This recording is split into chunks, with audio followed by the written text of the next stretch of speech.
Guys, അപ്പം എൻ്റെ വീട്ടിൽ കോഴിയിട്ട മുട്ടയുടെ വ്യത്യാസമാണ് ഞാൻ ഇന്ന് പറയാൻ പോകുന്നത്.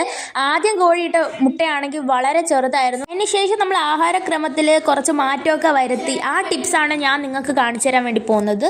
ഒരു മാസം വരെ നമ്മൾ ഉപയോഗിച്ച ആ ഒരു മുട്ടത്തോടുകളെല്ലാം കഴുകി നല്ല നീറ്റാക്കിയിട്ട് അത് നമ്മൾ സൂര്യപ്രകാശത്തിൽ ഉണക്കാൻ വെച്ചിട്ടുണ്ട്. നമ്മൾ 3 ദിവസം കൊണ്ടാണ് ഇതെല്ലാം നല്ലതുപോലെ ഉണക്കിയെടുത്തത്.